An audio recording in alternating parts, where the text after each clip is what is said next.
कोई बात नहीं मैम, तो ले लेती हूँ तो दूसरा मैं रिकॉर्डिंग सुन लूंगी। जी। कल हमने ना डिस्कस किया था कोरिलेशन को, कि कोरिलेशन क्या है। जब रिग्रेशन में इसका टॉपिक आया था कोरिलेशन का, तो मैंने आपसे कहा था कि जब हमने ये 11 से एक चैप्टर पूरा करना है, तो जब आप वो करेंगे तो आपको सब कुछ पॉइंट्स क्लियर हो जाएंगे। जब आप कोरिलेशन पढ़ लेंगे तो आपको तमाम चीजें भी साथ साथ रिग्रेशन की भी क्लियर होती जाएंगी। ठीक है। तो हमने कल जी मैम। कोरिलेशन पढ़ा था, कोरिलेशन कोफिशिएंट पढ़ा था। तो हमने मजीद कोरिलेशन कोफिशिएंट की टाइप्स को डिस्कस किया था। वो हमारे पास दो तरह की होती हैं। फर्स्ट हमारे पास होती है पेयरसन कोरिलेशन कोफिशिएंट। इसके बारे में मैंने बताया तो था, लेकिन मैंने इसके फार्मूला को भी डिस्कस किया था, लेकिन आज हमने इसके न्यूमेरिकल्स करने थे। जी पेयरसन मैम जी कोरिलेशन ठीक है। कोफिशिएंट क्या होता है, इसको हम ना स्मॉल आर से रिप्रेजेंट करते हैं। बेसिकली इसको हम कोरिलेशन भी कहते हैं। ठीक है, बेसिकली कोरिलेशन या आपको पेयरसन कोरिलेशन जी कोफिशिएंट कहा जाए तो बात एक ही होती है। ठीक है, इसमें हम क्या करते हैं, मैजर ठीक द है। Strength and direction of the linear relationship between two continuous variables. कोई से भी दो कंटिन्यूस वेरिएबल्स हम लेते हैं। इसके अंदर रिग्रेशन के अंदर भी हम वेरिएबल्स की बात कर रहे होते थे कि हम कोई से भी कंटिन्यूस वेरिएबल ले लेते थे, जैसा कि एक्स एंड वाई। ठीक है, तो यहाँ पे भी हमने सेम वही काम करना है कि हम इसमें दो टू और मोर कंटिन्यूस वेरिएबल्स ले रहे होते हैं।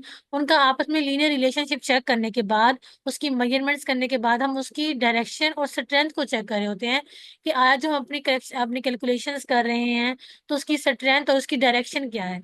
उसको चेक करने के लिए हम यूज करते हैं पेयरसन कोरिलेशन कोफिशिएंट का। मजे कल फार्मूला भी हमने जी इसका मैम हाँ जी। किया था। ये हमारे पास होता है पेयरसन कोरिलेशन कोफिशिएंट का फार्मूला। तो स्मॉल आर से रिप्रेजेंट करते हैं, बेसिकली इसका हम कोरिलेशन भी कहते हैं। फार्मूला इसका हमारे पास कुछ इस तरह से होता है, और पहले भी आपको नहीं, आपने ये कहीं ना कहीं फार्मूला देखा होगा कि इजी फार्मूला, और ये बहुत इस्तेमाल में होने वाला फार्मूला है। आई थिंक हमने बी का फार्मूला किया था ना सेग्रीगेशन के अंदर, जी मैम जी। लाइन पढ़ रहे थे, तो ये मैंने बी का फार्मूला भी सेम इसी तरह का ही है। N summation x y minus summation x summation y, ठीक है, डिवाइडेड बाय अंडर रूट। उसके बाद हमारे पास यहाँ पे टू पेयर्स बन जाते हैं। एक हम एक्स वेरिएबल्स का ले रहे होते हैं, एक हम वाई वेरिएबल्स का। पहले एक्स का स्क्वायर ले रहे होते हैं, फिर एक्स का होल स्क्वायर ले रहे होते हैं, फिर उसके बाद वाई का स्क्वायर जी लेते हैं, वाई का होल का स्क्वायर लेते हैं। तो ये हमारे पास है formula of Pearson correlation coefficient. अब हम मूव करेंगे इसकी एग्जांपल्स की तरफ, तो ये फार्मूला भी क्लियर हो जाएगा, कैलकुलेशन करना भी आपको आसान हो जाएंगी, तो आपको सब चीजें पता लग जाएंगी। एग्जाम्पल हमारे पास कुछ इस तरह से है। First example, calculate the correlation coefficient of the given data. अब देखिए, मुझे उसने सिर्फ ये कहा है कि आपने कोरिलेशन कोफिशिएंट फाइंड करना है, तो मैं इसमें कौन सा यूज करूंगी, पेयरसन कोरिलेशन कोफिशिएंट। ठीक है, उसको हम कोरिलेशन कोफिशिएंट भी कहते हैं। ये डाटा मुझे दिया गया है ठीक है। जिसमें वेरिएबल दिए गए हैं और मुझे वाई वेरिएबल्स दिए गए हैं। ठीक है, एक्स वेरिएबल ये हमारे पास है, तमाम वेरिएबल एक्स के हैं, and this all variable for y. ठीक है। अब उसके बाद कैलकुलेशन हमने करनी है। पहले हमने सबसे पहले जब कैलकुलेशन करनी होती है ना, हम फार्मूला को सजेस्ट करते हैं कि फार्मूला हमें क्या दिया गया है, हमने उसमें क्या क्या चीजें हमें चाहिए, हमने क्या क्या चीजें यूज करनी है। जैसे अब यहाँ देखें, फार्मूला में मुझे चाहिए एक्स वाई, तो मुझे दिया गया है। ठीक है, मैंने क्या करना है, समीशन एक्स वाई चाहिए मुझे, मतलब एक्स वाई को मल्टीप्लाई करूंगी तो उसका सम ले लूंगी, तो मेरे पास समीशन एक्स वाई आ जाएगा। एन का मतलब है सैंपल साइज। अब वो मुझे कितना दिया गया है यहाँ पर, 1 2 3 4 5। ठीक है, सैंपल साइज मुझे 5 दिया गया है। फाइव। उसके अलावा समीशन एक्स वाई का कॉलम बना लूंगी, मतलब एक्स वाई को आपस में मल्टीप्लाई कर दूंगी। मल्टीप्लाई करने के बाद उस कॉलम का क्या ले लूंगी, सम ले लूंगी। ठीक है, उसके बाद एक्स और वाई तो दिया जी हुआ है, मैम। उसका सम ले लेंगे। एक्स वाई दिया हुआ ना ये वाला, ये हमारे पास है। फर्स्ट कॉलम एक्स का था, जी जी इसका मैम। सबका सम ले लेंगे तो हमारे पास समीशन एक्स आ जाएगा। सेकंड हमारे पास वाई है, इस सब का समीशन ले लेंगे तो हमारे पास क्या आ जाएगा, समीशन वाई। अगर नीचे मूव करते हैं, एन का मतलब पता लग बाय। गया कि सैंपल साइज है वो 5 दिया हुआ है। उसके अलावा समीशन एक्स का स्केयर, वो अलग से एक कॉलम बनाना पड़ेगा हमें कि इस एक्स का हम स्केयर निकाल लेंगे। इसकी तमाम जितने भी हमें दिए गए हैं आउटकम्स, इन सब का मैं स्केयर ले लूंगी, तो मेरे पास क्या आ जाएगा, एक्स का स्केयर। इसी तरह वाई का, वाई का मुझे चाहिए समीशन वाई का स्केयर, तो इस सब का मैं स्केयर ले लूंगी। स्केयर लेने के बाद एक अलग से कॉलम बन जाएगा उसका, उसके बाद सम ले लेते हैं। और फार्मूला मुझे क्या चाहिए, जी समीशन एक्स मैम का इंडिविजुअल लेंगे। स्केयर। मैम जी इंडिविजुअल लेंगे ना? हाँ जी, हाँ जी, बिल्कुल। जितने। जी मैम ठीक। उसके बाद यहाँ पर हमें चाहिए समीशन एक्स होल का स्क्वायर। अब हम समीशन एक्स तो फाइंड कर चुके होंगे ना, यहाँ पर समीशन एक्स क्या आ रहा है, मतलब एक्स के तमाम वेरिएबल्स को हमने क्या कर दिया, ऐड कर दिया, सॉरी उसके कॉन्स्टेंट्स को ऐड कर दिया है। ऐड करने के बाद उसका सम ले लिया है। अब सम जो लिया है ना, सम हमारे पास आया है, उस सम का हमने स्क्वायर ले लेना है।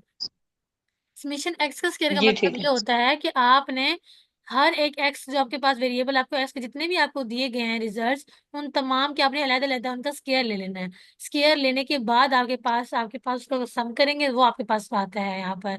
लेकिन एक्स होल का स्क्वायर का मतलब ये होता है कि आपके पास जितने भी एक्स वेरिएबल आपको दिए गए हैं, उन तमाम का आप सम ले लें। सम लेने के बाद उसका होल का स्क्वायर लें। ठीक है। इसी तरह यहाँ पर समीशन वाई का square minus summation y whole का स्क्वायर भी काम सेम वैसे ही है। अब कैलकुलेशन की तरफ मूव करते हैं तो हमें ये चीजें सारी क्लियर हो जाएंगी, फार्मूलाज की भी, कैलकुलेशन की भी। यहाँ पे मैंने टेबल बनाया है जिसमें हमारे पास एक्स और वाई तो दिए हुए थे। मुझे चाहिए था फर्स्ट में एक्स वाई का कॉलम। एक्स वाई का कॉलम चाहिए तो मैं मतलब क्या करूंगी, एक्स और वाई को आपस में मल्टीप्लाई करती जाऊंगी। ठीक है। मतलब एक्स का वेरिएबल फर्स्ट जैसे मेरे पास यहाँ पे है 50 और वाई दिया हुआ 3.1। इसको मैं मल्टीप्लाई करूंगी तो मेरे पास यहाँ पे क्या आ जाएगा, एक्स वाई का कॉलम आ जाएगा 155। इसी तरह सबको 51 को 3.2 के साथ करूंगी तो यहाँ पे मल्टीप्लाई करने के बाद ये आ जाएगा। 52 को 3.3 से करूंगी तो मेरे पास 171.6 आ जाएगा। इसी तरह फिर इन दोनों को मल्टीप्लाई करने के बाद ये रिजल्ट आएगा। फिर इन दोनों को मल्टीप्लाई करने के बाद इसका 189 रिजल्ट आ जाएगा। ठीक है। तो इस तरह एक कॉलम बन जाएगा समीशन, सॉरी, एक्स वाई का। उसके जी बाद मैम। मुझे चाहिए था एक्स का स्केयर। एक्स का स्केयर किस तरह फाइंड करेंगे, मतलब ये एक्स का वेरिएबल फर्स्ट हमारे पास ये है 50। ठीक है। ये मैं आउटकम दिया मैंने, तो 50 को मल्टीप्लाई कर देंगे 50 के साथ, तो मतलब उसका स्केयर आ जाएगा हमारे पास 2500। इसी तरह 51 का स्केयर ले लेंगे तो 51 मल्टीप्लाई बाई 51, तो क्या आ जाएगा 2601। इसी तरह 52 का ले लेंगे तो हमारे पास आ जाएगा 2704। 53 का 54 का, इस तरह हमने इसका क्या ले लेना है, स्केलर। ये आपको फाइंड करना आता है। ठीक है। उसके बाद आता है वाई का स्केयर। वाई का स्केयर भी सेम इसी तरह लेंगे, 3.1 का मल्टी स्केयर ले लेंगे तो क्या आ जाएगा 3.1 मल्टीप्लाई बाय 3.1। तो जब 3.1 को 3.1 से मल्टीप्लाई करेंगे तो हमारे पास रिजल्ट आएगा 9.61।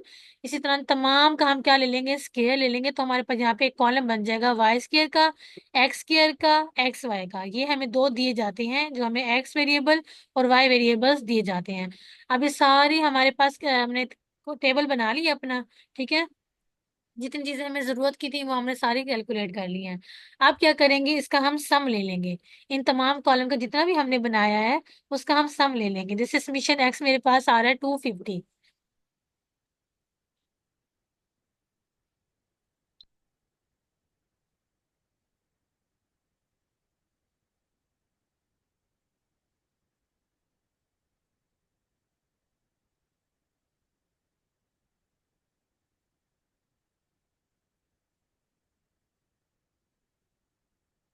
ये देखें, थोड़ी थोड़ी सी ना स्लाइड्स आगे पीछे हो गई थी, मैं उनको एडजस्टमेंट कर रही थी। यहाँ पर हमें सबसे पहले हमारे पास रिजल्ट आया है समीशन एक्स का 260। किस तरह आया है, यहाँ पे हमारे पास जो एक्स का कॉलम दिया गया था, ये तमाम वैल्यूज को हमने सम किया है। सम करने के बाद रिजल्ट हमारे पास आया है 260। उसके बाद हमारे पास हमारा रिजल्ट आया है समीशन वाई का, वो हमारे पास आया 16.5। किस वाई। तरह आया है, यहाँ हमारे पास वाई का कॉलम बना हुआ था। इन तमाम वैल्यूज को हमने ऐड कर दिया। ऐड करने के बाद हमारे पास क्या रिजल्ट आया इसका, 16.5। उसके बाद हमने एक और कॉलम बनाया था समीशन एक्स वाई का, वो हमारे पास उसका जो हमने सम लिया है वो आ रहा है 859। इस कॉलम का, ये जो लिया था ना एक्स वाई को मल्टीप्लाई किया था, एक कॉलम आया था हमारे पास ये वाला, इसका हमने सम लिया है तो हमारे पास आ रहा है 859। उसके बाद हमारे पास आता है समीशन एक्स का स्क्वायर वन। ठीक है। हमारे पास आ रहा है 13,530। समीशन एक्स का स्क्वायर मतलब ये वाला, जो इसका स्क्वायर का कॉलम हमने बनाया था ना, इसका सम लिए तो हमारे पास आ रहा है 13,530। इन तमाम वैल्यूज को हमने ऐड किया है। उसके बाद हमारे पास समीशन वाई लास्ट में हमारे पास जो है ना, समीशन वाई की कैलकुलेशन हमारे पास रिजल्ट आ रहा है 54.55। ठीक है। 54.55 लिया है तो हमारे पास इस तरह आया, ये वाला जो वाई का स्क्वायर का कॉलम आया था ना, इनकी तमाम वैल्यूज का हमने सम लिया है तो हमारे पास आ रहा है 54.55। अब फॉर्मूले के लिए हमें सिर्फ इन तमाम चीजों की जरूरत थी जो कि हमारे पास आ चुकी हैं। अब डायरेक्ट क्या करेंगे, फार्मूला में पुट कर देंगे। फार्मूला हमें पता है कि पेयरसन कोरिलेशन कोएफिशिएंट का फार्मूला हमारे पास होता है ये वाला। अब फार्मूले को देखते हुए हम क्या करेंगे, तमाम वैल्यूज को पुट कर देंगे। जैसे पहले में था n summation x y. N का मैंने आपको पहले बताया था कि हमें सैंपल साइज कितना दिया गया है 5, तो मैंने 5 पुट कर दिया है। उसके बाद मुझे चाहिए था summation x y. Summation x y मेरे पास क्या आ रहा था 859, तो मैंने यहाँ इसको पुट कर दिया है।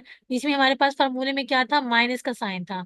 ऐसे ही है ना, यहाँ देखें फार्मूले में हमारे पास क्या था, माइनस। आगे हमें चाहिए समीशन एक्स समीशन वाई। ठीक है। अब हमारे पास माइनस का आ जाएगा, उसके बाद आता है summation x summation y. Summation x हमें क्या दिया गया था 260, और समीशन वाई हमारे पास क्या था 16.5। मैंने वैल्यूज पुट कर दी हैं। उसके बाद नीचे हमारे डिनोमिनेटर में क्या आ जाएगा, पहले सबसे पहले आएगा अंडर रूट। उसके बाद हमारे पास था n, n mean which mean sample size, वो हमें दिया हुआ था 5। उसके बाद हमें चाहिए था समीशन एक्स का स्केयर। एक्स का स्केयर हमें कितना दिया गया था, वो हमें दिया गया था ये वाला 13,530। ऐसे ही है, तो हमारे पास 13,530 को हमने यहाँ पे मेंशन कर दिया है। 13,530 माइनस, और हमें चाहिए था समीशन एक्स होल का स्केयर। अब समीशन एक्स जो मेरे पास आ रहा था वो आ रहा था 260, इसका मैं क्या ले लूंगी होल का स्केयर। उसके बाद बाकी हमारे पास इसका दो पार्ट है। फर्स्ट पार्ट ये हमारे पास एक्स वेरिएबल का होता है, सेकंड हमारे पास होता है वाई वेरिएबल का। अब हम क्या करेंगे, यहाँ पर इधर भी हमें एन चाहिए था सैंपल साइज जो कि हमें 5 दिया गया था। उसके बाद हमें चाहिए था समीशन वाई का स्केयर। अब समीशन वाई का स्केयर कितना दिया गया था 54.55। ऐसे ही है, वाई का स्केयर क्या दिया था 54.55, वो मैंने यहाँ पुट कर दिया है। माइनस आ जाएगा समीशन वाई होल का स्केयर। अब समीशन वाई मुझे कितना दिया गया था 16.5, इसका मैं क्या ले लूंगी होल का स्केयर। अब हमने सारी वैल्यूज जो हैं हमने टेबल बना लिया उसका, उसकी कैलकुलेशन कर ली, सम अप कर लिया। फार्मूले के लिए हमें जो चीज़ें रिक्वायर्ड थी हमने वो फाइंड कर ली हैं। फाइंड करने के बाद फार्मूले के अंदर उसको मैनिपुलेट कर दिया, उसको इंटरप्रेट कर दिया है, उसकी तमाम वैल्यूज को। अब हमने करनी है कैलकुलेशन। कैलकुलेशन किस तरह करेंगे, सबसे पहले हम मल्टीप्लाई करेंगे 5 को 859 से। ठीक है, तो हमारे पास आ रहा है 4,295, बीच में माइनस एज इट इज आ जाएगा। फिर हम करेंगे 260 को मल्टीप्लाई करेंगे 16.5 के साथ, तो रिजल्ट हमारे पास आता है 4,290। उसके बाद डिवाइड करेंगे, डिनोमिनेटर हमारे पास सोल्व हो चुका है, आगे डिनोमिनेटर की तरफ मूव करेंगे। वो किस तरह करेंगे, सबसे पहले इसका हम करेंगे मल्टीप्लाई। 5 को मल्टीप्लाई करेंगे 13,530 के साथ, तो हमारे पास रिजल्ट आएगा 67,650। ठीक है, इसको मल्टीप्लाई किया आपस में तो हमारे पास रिजल्ट आया 67,650। बीच में माइनस का साइन एज इट इज आ जाएगा, और इसका हम क्या ले लेंगे स्केयर।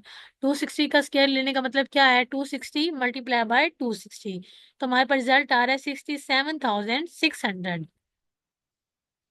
उसके बाद इसी तरह इसका सेकंड पार्ट को भी सोल्व कर लेंगे। इसमें भी सबसे पहले मल्टीप्लाई करेंगे 5 को 54.55 के साथ मल्टीप्लाई करेंगे, तो हमारे पास रिजल्ट आ जाएगा 272.75।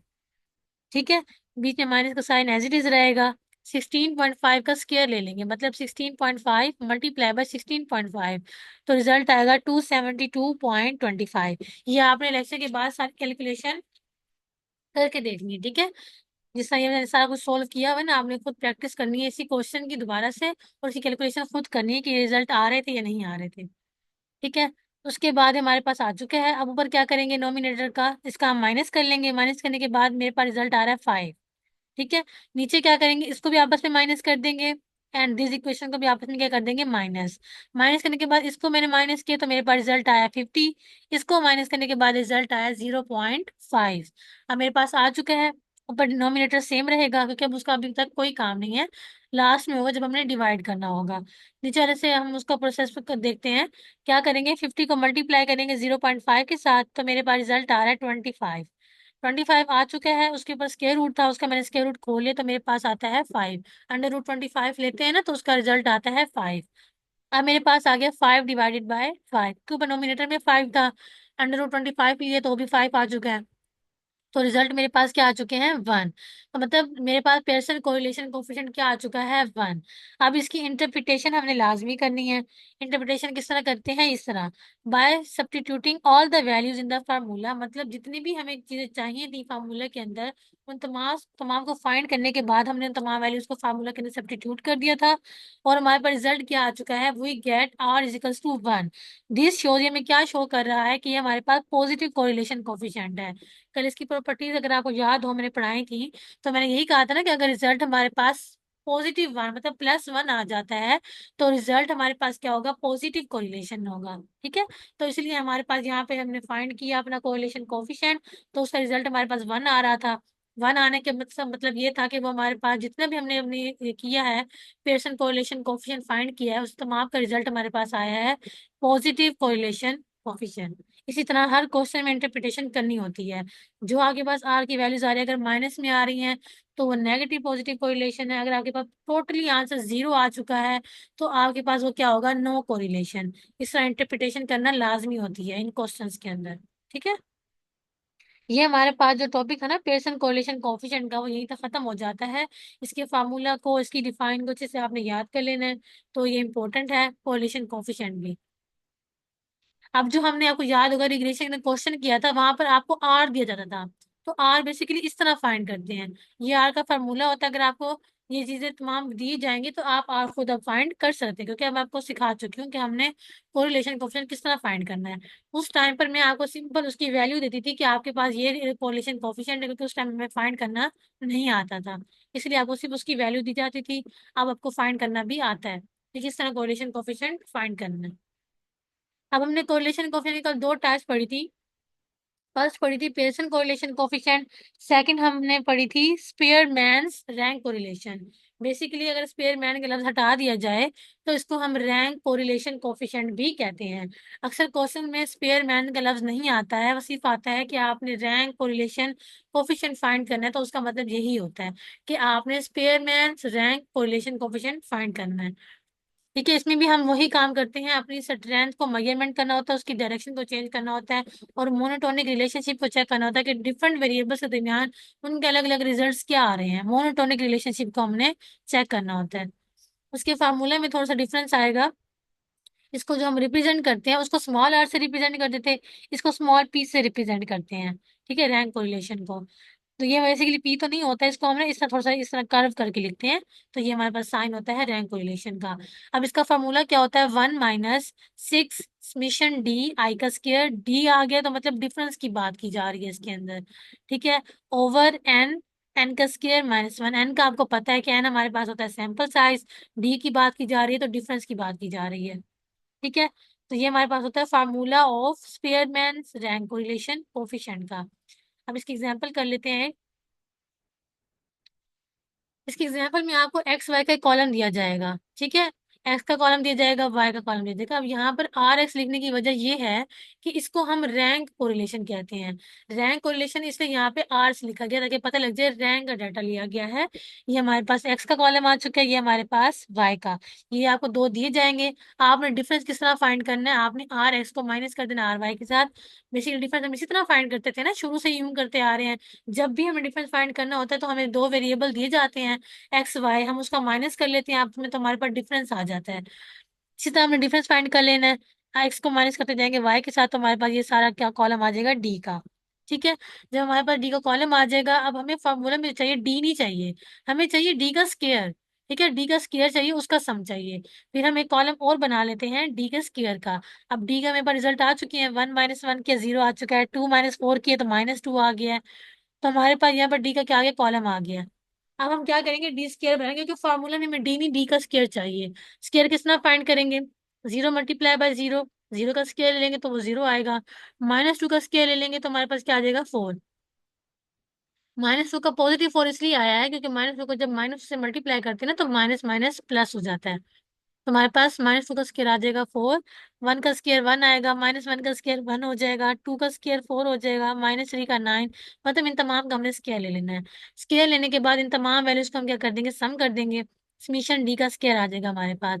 जैसे इन तमाम वैल्यूज को सम किया है तो उसके बाद रिजल्ट आया हमारे पास 36। फॉर्मूला में हमें यही चाहिए था ना, समीशन डी का स्क्वायर। ठीक है, तो हमारे पास डी का स्क्वायर क्या आ चुका है, 36। उसके बाद हमारे पास आता है एन, हमें चाहिए एन कितना दिया गया है आपको, 10। 1 से लेकर 10 तक लिया गया ना डाटा, तो हमारे पास एन कितना दिया गया है, 10। अब हमने ये परेशान नहीं होना कि वहां लिखा हुआ था एन स्मॉल, लिखा हुआ था फार्मूले में, जो मैम ने पहले हमें फार्मूला बताया, यहाँ पर एन स्मॉल था, यहाँ एन कैपिटल हो गया है। ऐसा नहीं है, यहाँ पर हमें क्या था, अगर हम करते हैं ना for ungroup data, group data की और ग्रुप डाटा का तो कॉन्सेप्ट क्लियर है ना। तो जब हम करते हैं अनग्रुप डाटा के लिए तो हम स्मॉल एन लेते हैं, क्योंकि हमें वहाँ पे कॉलम नहीं दिए जाते हैं, हमें इस तरह कॉलम नहीं बनाना पड़ता, वहाँ पे ऑलरेडी हमें डिफरेंस दिया जाता है, तो हमें खुद उससे फाइंड करने की जरूरत नहीं पड़ती, तब हम स्मॉल एन यूज करते हैं। जब इस तरह हमें कॉलम दे दिए जाते हैं, हम खुद इसको फाइंड करते हैं सारा कुछ, तो कॉलम का टेबल होता है ना पूरा, इसलिए हम इसको क्या स्मॉल कैपिटल एन से रिप्रेजेंट करते हैं। तो कैपिटल एन हमें क्या दिया गया था, 10। फार्मूला के अंदर वैल्यूज पुट कर दी है, 1 - क्या आ जाएगा 6, मिशन डी का स्क्वायर क्या आ चुका है 36 डिवाइडेड बाय एन क्या दिया गया था 10, उसके बाद एन का स्क्वायर था, मतलब 10 का आपने क्या ले लेना है स्क्वायर, बाकी -1 एज इट इज आ जाएगा। अब कैलकुलेशन किस तरह करनी है हमने, सबसे पहले इसको सोल्व करेंगे, ठीक है। इसको सोल्व करने के बाद लास्ट में हमने क्या करना है 1 माइनस करना है। पहले ऊपर नोमिनेटर को सोल्व कर लेंगे, 6 को मल्टीप्लाई करेंगे 36 के साथ, ठीक है। यहाँ पर इसका स्क्वायर ले लेंगे, 10 का स्क्वायर ले लेंगे, ठीक है। स्क्वायर लेने के बाद माइनस कर देंगे, माइनस करने के बाद जो रिजल्ट आएगा उसको हम क्या कर देंगे मल्टीप्लाई। मल्टीप्लाई करने के बाद लास्ट स्टेप क्या होगा कि इसको पूरे को ऊपर वाले का नोमिनेटर भी आ चुका होगा और नीचे वाले का डिनोमिनेटर भी सोल्व होकर आ चुका होगा। डिवाइड करने के बाद जो रिजल्ट आएगा ना हमारे पास, जैसे यहाँ पर आ रहा है 0.218, लास्ट में हम क्या करेंगे उसको 1 माइनस कर देंगे। 1 माइनस करने के बाद हमारे पास रिजल्ट आ चुका है 0.782, ठीक है। तो ये हमारे पास क्या आ चुका है स्पेयरमैन रैंक कोरिलेशन। फार्मूला बहुत इजी था इसका, ठीक है। कैलकुलेशन भी बहुत इजी थी। पहले आपने इसका स्क्वायर ले लेना है, उसको -1 कर देना है। 1 करने के बाद आपने बाहर वाले 10 के साथ मल्टीप्लाई कर देना है। मल्टीप्लाई करने के बाद डिनोमिनेटर भी आ चुका है, अब नोमिनेटर भी आप सोल्व कर चुके हैं। लास्ट स्टेप क्या होगा डिवाइड कर देंगे। डिवाइड करने के बाद लास्ट स्टेप क्या होगा 1 माइनस कर देंगे उसके साथ। तो ये हमारे पास आ चुका है स्पेयरमैन्स रैंक कोरिलेशन। तो कोरिलेशन का टॉपिक हमारा यहीं तक एंड हो जाएगा। कल इंशाल्लाह हम अपना नया टॉपिक स्टार्ट करेंगे, नया चैप्टर स्टार्ट करेंगे। आई थिंक उसका नेम है, हाँ, chi square and contingency table है। तो वो हम इंशाल्लाह कल अपना रीड आउट करेंगे, स्टडी करेंगे। जो हमारा कोरिलेशन का टॉपिक था वो यहाँ तक खत्म हो जाता है। हमने कोरिलेशन पढ़ा, फिर कोरिलेशन के कोफिशिएंट पढ़े, फिर उसकी टाइप्स को डिस्कस किया था। बाकी हमारा जो टॉपिक लास्ट रह गया वो हमारा दो आई थिंक रहते हैं हमारे चैप्टर। एक तो अनोवा है, वो भी बस एक लेक्चर ही आई थिंक, उसको मैं एक लेक्चर में ही कवर कर दूंगी। और बाकी एक हमारा काई स्क्वायर का टॉपिक रहता है, ठीक है। तो कल उसको इंशाल्लाह हम डिस्कस करेंगे। आज का लेक्चर समझ आ गया है? आज के लेक्चर में अगर कोई इशू है तो आप पूछ सकते हैं।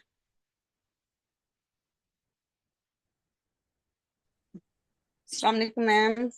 वालेकुम सलाम साइमा। जी मैम, ये आज का तो सारा ये खुद से करेंगे तो फिर ही सॉल्व होगा, हमें फिर ही पता चलेगा सारा। जी ऐसे ही कैलकुलेशन आप खुद ऐसे करेंगे, ऐसे कैलकुलेटर रख के और खुद अपने हाथ से प्रैक्टिस जी करेंगे, फिर मैम। आपको और समझ आ जाएगा। जी मैम, तो फिर हाँ जी, फिर मैम फिर ही फार्मूला भी याद होगा और फिर ही सारी जो इसमें होगी मुश्किल वो ही फिर ही पता चलेगी। इंशाल्लाह सुबह में मैम करेंगे फिर।